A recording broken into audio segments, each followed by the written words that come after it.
ako ubu dufite umukinnyi bita Nicolas Jackson ubona chance after chance after chance after chance after chance, icyazi ni ukogoshesha rukoke agashyiraho agasatsi kameze nk'aka isununu, ubundi akaza yareza agatuza n'urutwe rubi, akaza mu ikipe ya Chelsea Football Club, akaza agakora ikosa ryo gukoresha umutuku kuri match nk'ingiyi ya do or die.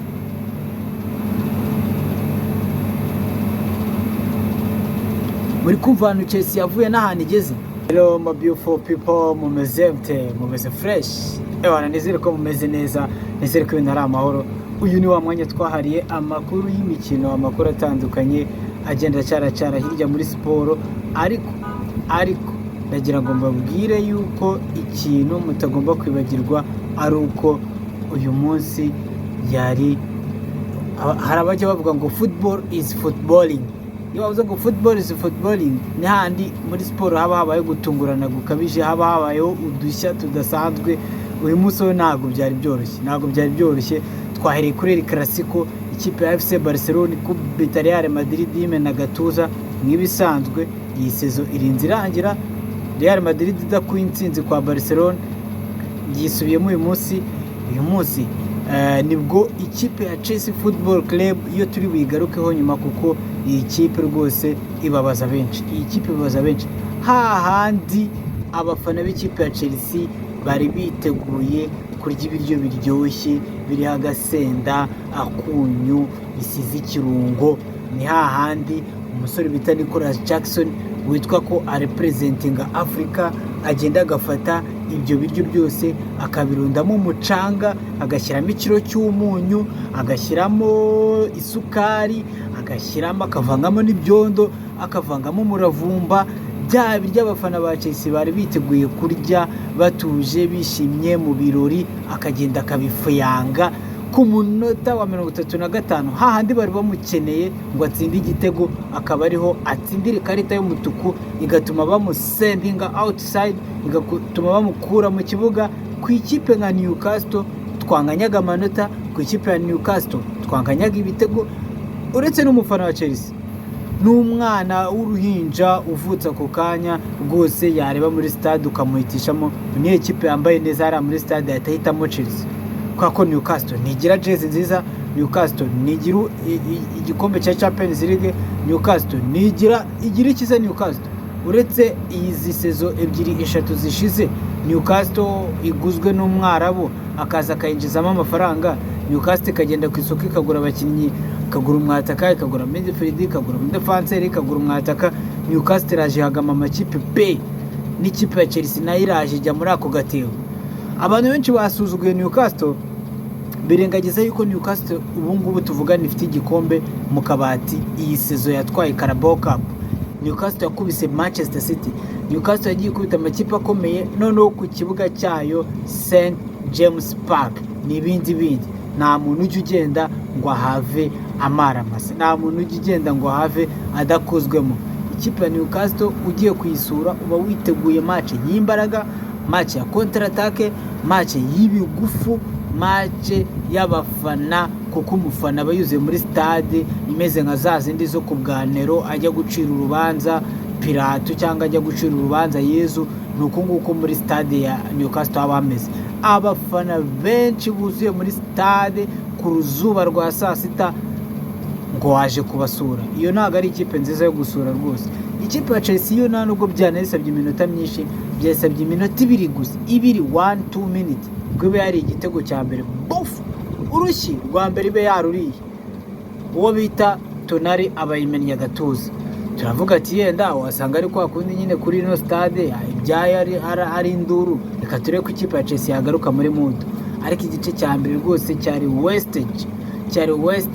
Romeo Lavia sinzi aho yarari, abo bita ba Pedro Neto bari bameze nk'abakonje, kuko pasi zose bakataga muri box, udusantre twose bakataga muri box, hari umubumba busa witwa Nicolas Jackson udashobora no gusuma. Abadefenseur bose ba Newcastle baramusumba, baramurusha imbaraga, baramurusha ibiryo, baramurusha tekinike. Yari 0. Ahubwo gukora ikarita y'umutuku cyangwa kwihesha ikarita y'umutuku bwari uburyo bwiza bwo kugira ngo bamutabare bamukure mu kibuga. ariko ibyo ngibyo yari kubivuganaho n'umutoza akamubwira ati ngiye ndabona hano nta kintu nakora, please mbabarira unkure mu kibuga, byibuze tugakina turi 11 kuri 11. ariko ni gute umukinnyi wakinnye muri akademi uri professional uzi neza ko gukubita inkokora mugenzi wawe ari ikarita y'umutuku abikora nkana, azi ko ikipe ye ikeneye amanota 3 kugira next season izakine Champions League, azi yuko ari we ikipe ikeneye kugira atsinde igitego cyo kwishyura ku minota 35, baro ikaza, sino sugiye gutabara izamu, sugiye gutsinda igitego hagati muri centre, nkaho warebye baro byibuza ngo witere hejuru ujijisha umusifuzi, ukubita amaboko nk'ugiye gushyira ku mutwe, urebe umukinnyi umurebe n'amaso abiri, nurangiza umukubita inkokora y'amatwi. What is that please? Hagira umuntu usobanura Nicolas Jackson urwego rw'imitekerereze yewe rwe ruri he? Ese aba bajama undi bazi icyo badge ya Chelsea Football Club ivuze? Aba bajama bazi icyo umufana wa Chelsea avuze? Bazi icyo iyi kipe ya Chelsea Football Club ivuze? Uretse kuba bayikinamo bahembwa amafaranga yavuye mu bafana bishyuye stade, barya neza, barara muri gym, bakora amasiporo, boga mu mapisine, baba mu mapartoma henze, bagenda mu modoka zihenze. Aba bajama bazi iyi kipe ya Chelsea ikivuze ku mitima y'abakunzi b'ikipe ya Chelsea Football Club. Ako nje nago narenganya abantu bakinnyi b'imyaka 15, 17, 18. Narenganya umuntu ujya ku isoko bamuhaye note 1.5 billion akagenda akagura Nicolas Jackson bro, ngo niwe mwata kuzayobora 1.5 billion swad. Come on, uragiye muri Villarreal itazi n'ukuntu Champions League iza mu myaka 20, itazi n'ukuntu Champions League final isa mu myaka 30. Villarreal bro itazi Spanish League uko isa La Liga mu myaka 30. Ukagenda ukatuzaniramo umwataka utarakinyemo na sezo byibuze 3, akaza akatakira ikipe nka Chelsea Football Club, akajya ku mwanya Didier Ivan Tebile Drogba yakinyemo, akajya ku mwanya Fernando Torres yakinyemo, akajya ku mwanya Diego Costa yakinyemo, akajya ku mwanya Anelka yakinyeho, akajya ku mwanya Pedro yakinyeho, akajya ku mwanya.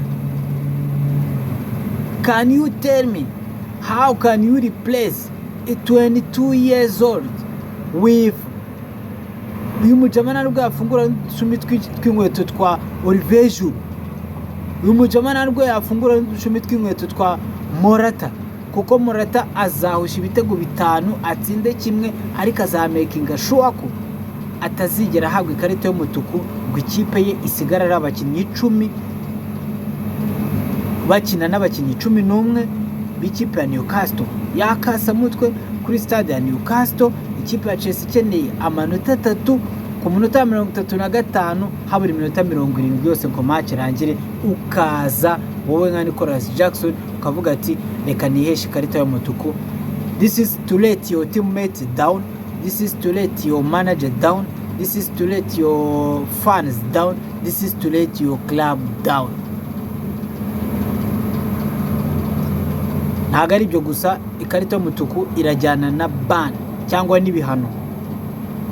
Ibihano byo kumara iyi mikino yose 3 isigaye nta numwe azakina. Ari Manchester United ntazayikina, ari Nottingham Forest Premier League isigaye yose ntago azayikina. Ikintu none gitangaje kurusha ibindi, Chelsea yakinnye neza kurushaho Nicolas Jackson atari mu kibuga.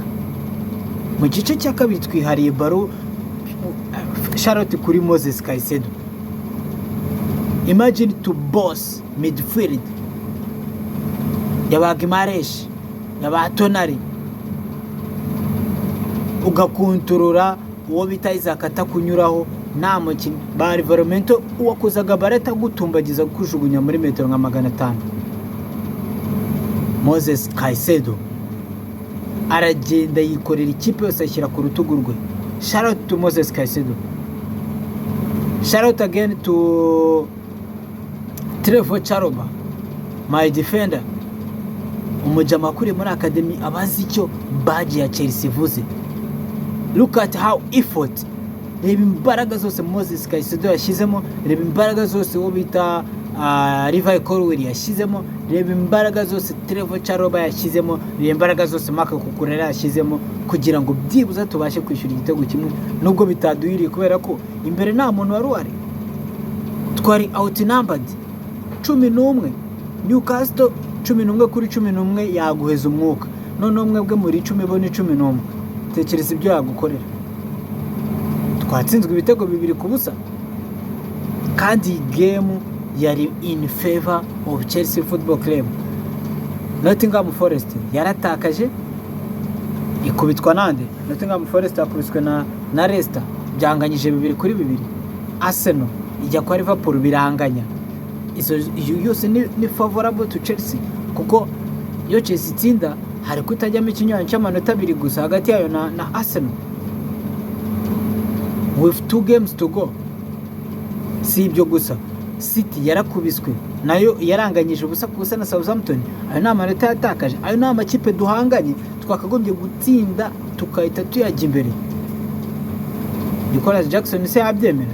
Si ibyo gusa, indi kipe duhanganye ni iyihe? Nandi kipe duhanganye kuvuga ngo Manchester United yakubiswe na West Ham ibitego 2-0. Hako Manchester United ntago watungurwa, ni ibisanzwe kabisa. C'est la même chose. Ibintu bisanzwe rwose kuba Manchester United yakubitwa kuko Premier League yo ntabwo bari kwitekereza. Ubu ngubu focus yabiri kuri Europa League, ariko muramenye bafana ba Manchester United na Manchester United, nimuzatume Tottenham itwara iki gikombe. Simfana Man U pe, ariko nimuzatume Tottenham itwara iki gikombe kuko kirazira Tottenham ni igitwara ibikombe akabati kayo kameze gutya kari empty. Mutakora ikosa ryo kujya Tottenham igikombe cyayo cya mbere igiye gutwara igitware ari Manchester United cyambuye, kuko ubu noneho mwaba mubaye embarrassed, mwaba mubaye humiliated. Sinzi ukuntu nabivuga ariko mutazakora iryo bara, mutazakora ibyo nibikorwa. Tottenham nta gikombe igira, nta gikombe igomba kugira, iryo ni ihame rirazwe. So reka tuve kuri Tottenham twigarukiye ku ikipe ya Chelsea.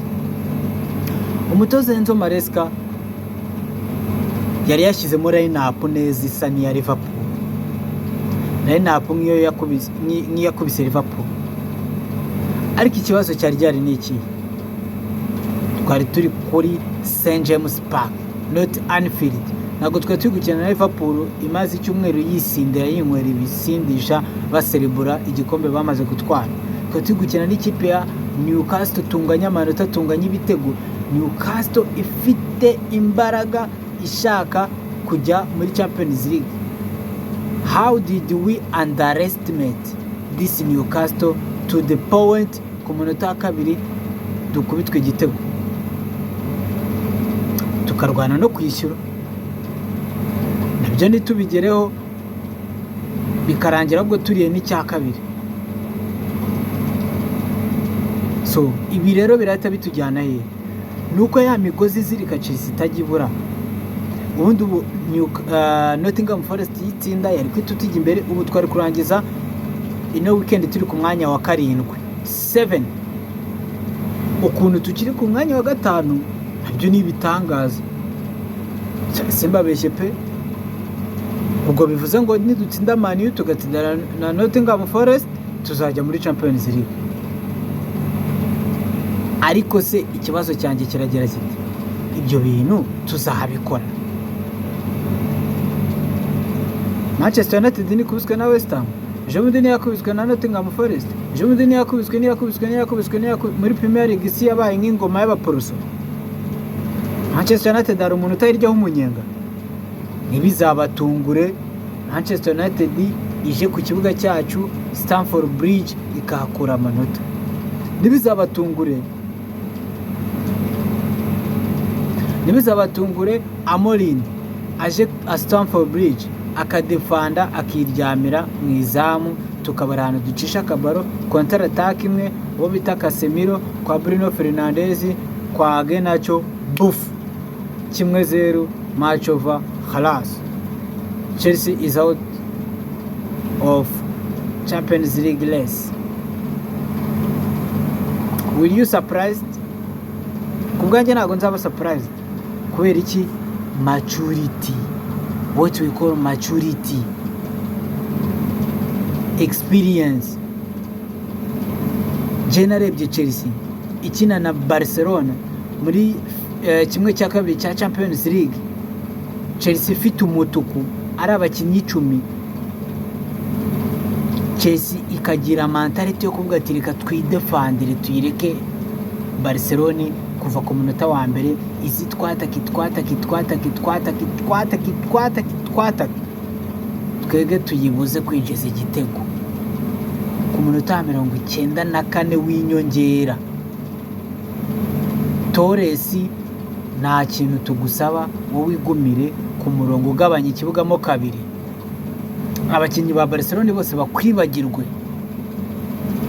nidufata kano kabaro turakakujugunyira, uraba uri wenyine n'umuzamu, ukora ibishoboka byose ako kabaro ugashyire mu rucundura. Ikaba ariyo plani twaplaninze icyumweru cyose, ibyumweru 2 byose. Iyo plani tukayijyana Katarunya imbere y'abafana 100,000 byaje kureba ikipe ya Barcelona ikuramo Chelsea yahobagiye. Twafanye Chelsea Football Club ijya aho bita mu Budage muri Powerhouse cyangwa muri Giant of German Football Club Bayern Munich, with Robben, with Ribery, with all incredible players. Tukajya gukina nayo finale tudafite kapiteni wacu bita John Terry, tukagenda kuri misiyo imwe gusa. We have to do it, kandi tukagenda tukabikora, tugatahana Champions League. Union Chelsea twasupporting, none ubu turi gusupporting ikipe average age cyangwa imyaka ntarengwa ari 23. Abana bataza akamaro ko gukina Champions League, batakaze pe. Icyo bazi ni ukwikinira PlayStation, icyo bazi kwambara badge ya Chelsea Football Club for granted. This is Chelsea we are supporting right now. On a big occasion, on a big stage like this, umwataka ngenderwaho wa undi twabaga dufite Drogba avuga ati muri Chelsea 2 muzama, muri pass 2 muzama, bizagorana kugira mu mizo pass, ariko mu mbabare muzame pass 2 nzabaha igitego kimwe. Akabyemeranya n'abandi bakinnyi bose. Ako ubu dufite umukinnyi bita Nicolas Jackson, ubona chance after chance after chance after chance after chance, icyazi nukogoshesha rukoke agashyira agasatsi kameze nk'aka isununu, ubundi akaza yareza gatuza n'urutwe rubi, akaza mu ikipe ya Chelsea Football Club, akaza gakora ikosa ryo gukoresha umutuku kuri match nk'ingi ya do or die.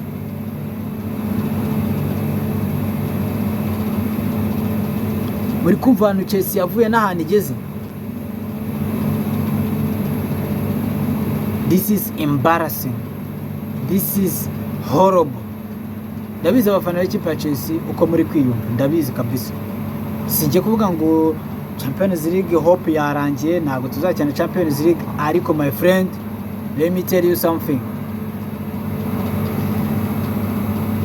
Ibyo mwabonye ni bike biracyaza. Mu gihe Chelsea nka board cyangwa abantu bashinzwe kugura abakinnyi, ubwo ni recruitment team, recruitment ifashijwe na directors, sport directors, ifashijwe na Enzo Maresca, nubwo we nta jambo bafite, bakicara bakavuga ati ni gute twafikisinga iyi kipe y'abana bafite tara tugashyiramo abakinnyi bafite experience bazi icyo gukora, kuko nta mukinnyi ufite experience wakora ubugoryi nk'ubwo Nicolas Jackson yakoze uyu munsi. Sinzi ko nimba Nicolas Jackson yarigeze akina no mu kademi, wasanga baragiye bakamutoragura muri Senegal. Samuel yaratsinze ibitego muri harya igitego iki muri Interscolaire byinshi, bakavuga ati uyu Jamareka tumuzane muri Espagne, Chelsea kahamubona ikabira muguzi. Ndakeka ariko byagenze. So ntabwo ndi bufate umwanya wanjye munini cyane nguta kuri iyi video, nagira ngo njye mba sharing how I feel about this result. Match ya Manchester United kuwa gatanu, it's a must win. Chelsea nitayitsinda ngo nyine tuzata dukaraba, tuzazana amazi hano kuri kamera n'isabune, dukarabe intoki, dukarabe Champions League n'ibyizere byayo byose. Ubu ngubu impamvu tukiri muri Champions League ndayisubiramo, nuko Nottingham Forest gutsinda byayinaniye, Arsenal gutsinda byayinaniye, Manchester City gutsinda byananiye, amakipe yose duhanganye gutsinda byagize gute byayananiye, natwe byatunaniye. No kuvuga na abarwayi barwaje abandi barwayi. So iyo hagira amakipe yandi duhanganye iyo yitsindira, tuba twamaze gukaraba. Ariko let's wait and see. We still have chance, we can still go and push for it. Come on Chelsea, nugenda ko subscribe, nugenda ko like ku nshuti zawe, zisharinge, ubabwire ati muze mbere kaho bibera. A la vista, ndabakunda cyane. Ciao.